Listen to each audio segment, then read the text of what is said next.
ठीक है, चलो माई सेल्फ निश कुमावत। और दोस्तों, आज का जो ये सेशन है वो आप लोगों के लिए बहुत ही खास होने वाला है। क्यों? क्योंकि आज के सेशन में हम लोग बात करेंगे आपके आरपीएससी एग्जाम के सिलेबस के बारे में कि आखिरकार हमें क्या क्या चीज़ें किस किस तरीके से पढ़नी है। आपको पता है कि अब जो बजट आएगा उसमें मैं ये कहूँ कि वैकेंसी आने के चांस, ये पोस्ट आने के चांस बहुत ही ज़्यादा बढ़ गए हैं। उम्मीदें इस बजट से ज़्यादा हैं, तो पर हमें प्रिपरेशन पहले से करनी पड़ेगी, क्योंकि यह एक ऐसा एग्ज़ाम नहीं है कि हमने 1 महीना या 2 महीना हमने पढ़ा और हमने उस एग्ज़ाम के लिए हम लोग फाइट कर रहे हैं। ऐसा नहीं हो सकता है, हमें पहले से सारी प्रिपरेशन करनी पड़ेगी। तो मैं अभी से ही हम लोग स्ट्रैटेजी के साथ पढ़ेंगे। हमें सबसे पहले एग्जाम की प्रिपरेशन करने के लिए जो इंपॉर्टेंट होता है वो होता है सिलेबस एग्जाम का, है ना। और एग्जाम का पैटर्न आपको पता होना चाहिए। तो इन्हीं सारी चीज़ों को लेकर हम लोग आज के सेशन में बात करने वाले हैं। आपको पता है कि एग्जाम वही 3 चरणों में होगा। पहला जो होगा वो आपका प्री का एग्जाम होगा, दूसरा आपका मेंस होगा और तीसरा चरण जो होगा वो आपका इंटरव्यू होगा। तो आज हम एक एक गुत्थी को सुलझाते हुए चलेंगे कि कौन कौन से सब्जेक्ट्स में को हमको पढ़ना है और उन सब्जेक्ट में कौन कौन से टॉपिक जो है हमारे इंपॉर्टेंट है, हम उन सब चीज़ों के बारे में बात करेंगे। तो देखो, मेरे पीछे आप लोगों को जो आपको पीडीएफ दिखाई दे रहा है वो आपको दिखाई दे रहा होगा आपका जो एक पेपर होगा, जो प्रीलिम्स का पेपर होगा। बेसिकली आपको ये भी पता होना चाहिए कि मैक्सिमम 200 नंबर का और 3 घंटे का ये आपका पेपर होता है। हम सीधे चलेंगे, यहाँ पे नेगेटिव मार्किंग होगी। हाँ, ये बहुत ज़्यादा इंपॉर्टेंट है, जो कि आप लोगों को कभी कभी डाउट होता है कि नेगेटिव मार्किंग होगी कि नहीं होगी।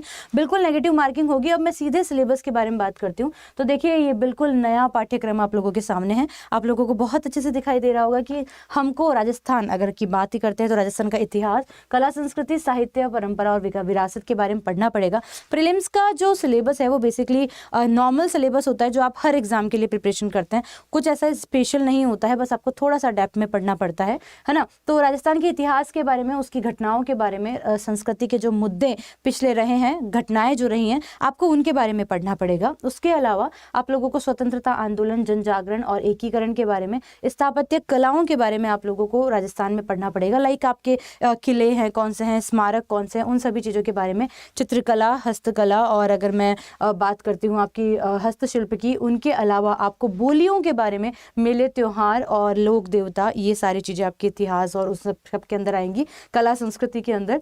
इसके अलावा राजस्थान के पर्यटन स्थल कौन कौन से हैं, उनके पीछे का इतिहास, धार्मिक आंदोलन, लोक देवता वगैरह के अलावा। अब मैं बात करती हूँ हिस्ट्री की, तो आपको प्राचीन और मध्यकाल हिस्ट्री जो आपको देखनी पड़ेगी। आपकी आधुनिक काल की हिस्ट्री आपको पूरी देखनी पड़ेगी, उसमें 18वीं शताब्दी और वर्तमान तक की सारी चीज़ें देखनी पड़ेंगी। स्वतंत्रता सेनानी, संघर्ष, दिनांक, वो सारी चीज़ें आपको ध्यान रखनी पड़ेंगी। अगर मैं ज्योग्राफी की बात करती हूँ तो ज्योग्राफी में जो इंपॉर्टेंट चीज़ें, लाइक सबसे इंपॉर्टेंट जो आजकल है वो है आपके प्राकृतिक संसाधन ले लो, चाहे आपके पारिस्थितिक मुद्दे ले लो जो करंट के आपके ज्योग्राफी से रिलेटेड होंगे।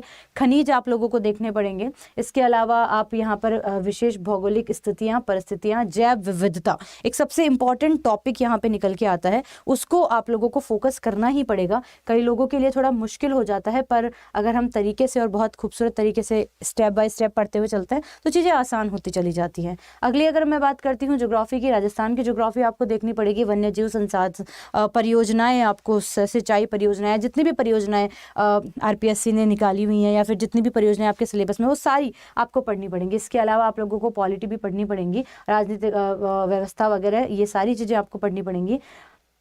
प्रशासनिक व्यवस्थाओं के अंदर आपको नागरिक अधिकार, मुख्यमंत्री, राज्यपाल, राज्य विधानसभा, ये सब कुछ आपको यहाँ पे पढ़ना पड़ेगा। इसके अलावा अर्थशास्त्र की अगर मैं बात करती हूँ तो आपको बजट सबसे इम्पॉर्टेंट आपको देखना है, और जितने भी आपको यहाँ पे टॉपिक्स दिखाई दे रहे हैं, पंचवर्षीय योजनाओं के अलावा, ये सारी चीज़ें आपको पढ़नी पड़ेंगी।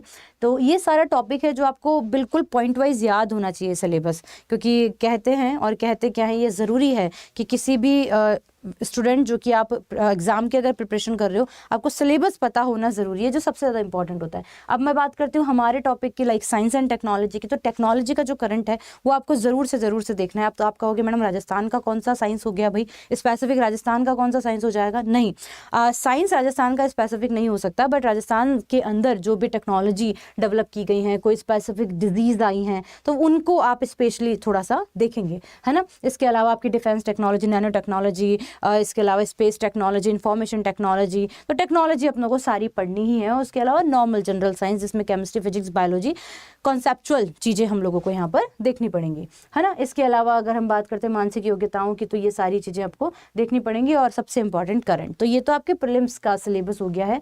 और अब हम अगर बात करते हैं हमारे मेंस की, तो आपको पता है कि भाई इस तरीके से हमारे पास डिवाइड होते हैं, लाइक जीएस पेपर फर्स्ट होगा, सेकंड, थर्ड एंड उसके बाद में सामान्य हिंदी और इंग्लिश का रहेगा, 200 नंबर का रहेगा, 3 घंटे का ये पेपर रहेंगे, ठीक है। अब यहाँ पर अगर बात करते हैं, वही आपकी इतिहास, कला, संस्कृति, वही 18वीं शताब्दी रहेगी, वही आपके किसान जनजाति आंदोलन रहेंगे। इसके अगर मैं बी पार्ट की बात करते तो उसके अंदर 19वीं शताब्दी के एक एक टॉपिक आप देखिए, यहाँ पर सारे टॉपिक्स आप लोगों को यहाँ पर मिल जाएंगे, ठीक है। आधुनिक विश्व का इतिहास जिसमें सारी चीज़ें आएंगी, ये विश्व की बात कर रहे हैं यहाँ पे, है ना, हम स्पेसिफिक राजस्थान की बात नहीं कर रहे हैं। उसमें आपको धर्म सुधार, औद्योगिक क्रांतियाँ, एशिया अफ्रीका का जो साम्राज्यवाद था, वो सारा कुछ आपको यहाँ पर देखना पड़ेगा। अर्थव्यवस्था की बात करते हैं अगर, तो व्यवस्था के अंदर आपके लोकवित्त आ जाएंगे, बैंकिंग से रिलेटेड सारी चीज़ें आ जाएंगी आपकी, ठीक है। और इसके अलावा भारत की इकोनॉमी से रिलेटेड जितने भी मुद्दे हैं, वो सारी चीज़ों को आप लोगों को देखना पड़ेगा। वैश्विक स्तर पर भी आपको पढ़ना पड़ेगा।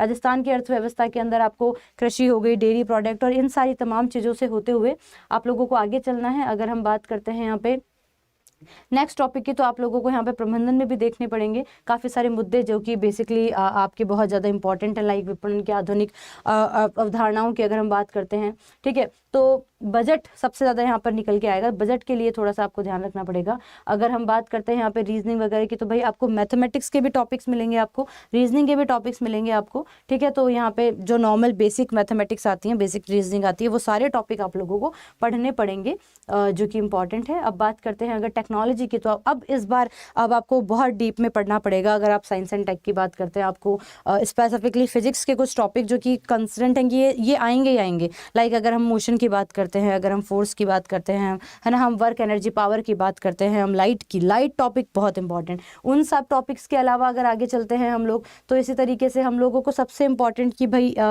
इकोसिस्टम हमें पढ़ना पड़ेगा पूरा, जो कि बहुत इंपॉर्टेंट हो जाता है। न्यूट्रिशन हमको पढ़ना पड़ेगा पूरा, ठीक है। जेनेटिक्स हमको पढ़नी पड़ेंगी पूरी, ठीक है। इसके अलावा अगर हम बात करते हैं ज्योग्राफी की, तो ज्योग्राफी में वही पर्वत, पठार, भारत के और विश्व के भी हमको सारे देखने पड़ेंगे। राजस्थान, भारत, विश्व, सारे कुछ टॉपिक्स यहाँ पे आपको मेंशन किए गए, वो सारी चीज़ें आप लोगों को कवर करनी पड़ेंगी।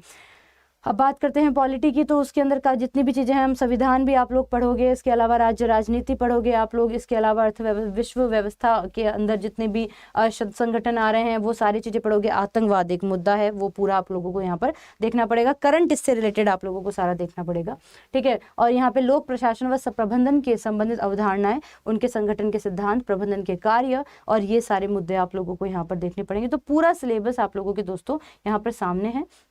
आपको डिस्क्रिप्शन में लिंक मिल जाएगा, वहाँ से आपको पीडीएफ मिल सकता है, आप बिल्कुल आराम से देख लीजिएगा। हिंदी के पेपर के अंदर आपको संधि, विच्छेद, प्रत्यय, समास, मुहावरे, लोकोक्तियाँ, पर्यायवाची, विलोम शब्द सभी देखने पड़ेंगे। इसके अलावा अगर हम बात करते हैं भाग बी की, जिसके अंदर आपको निबंध वगैरह सारा कुछ मेंशन किया गया है। इंग्लिश के पेपर के अंदर आप लोगों को अगर मैं बात करती हूँ, तो एंटोनिम, सिनोनिम्स, टेंस हो गया, मॉडल्स हो गए, वन वर्ड्स हो गए, है ना, नरेशंस हो गए हैं, वॉइस हो गई हैं, तो ये सारी चीज़ें आप लोगों को यहाँ पर सिलेबस में मेंशन किया गया है। तो दोस्तों सिलेबस जितना खतरनाक दिख रहा है ना, शुरुआत करनी उससे ज़्यादा खतरनाक होगी, क्योंकि शुरुआत के लिए आप लोगों को सबसे जो पहला कदम होता है किसी भी एस्पिरेंट के लिए कि भाई हम क्या करें, सबसे इम्पॉर्टेंट, तो वो जो पहला कदम है आपका, वो पहला कदम है आपका सिर्फ और सिर्फ सबसे पहले सिलेबस का पता होना, जो कि एक स्टूडेंट के लिए बहुत ज़्यादा इंपॉर्टेंट हो जाता है। तो आप सबसे पहले सिलेबस को याद करना ज़रूरी है, क्योंकि जब तक सिलेबस नहीं पता होगा तब तक आप तैयारी नहीं शुरू कर सकते हो। अब इतनी सारी चीज़ें पढ़ने में आपको लगेगा कि जब यहाँ सिलेबस पढ़ने में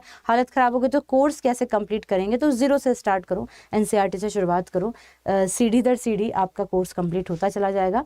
तो ऐसी तमाम सारी वीडियोस के लिए, इन्फॉर्मेटिव वीडियोस के लिए जुड़े रहिएगा अड्डा 24/7 IAS और PCS चैनल पर।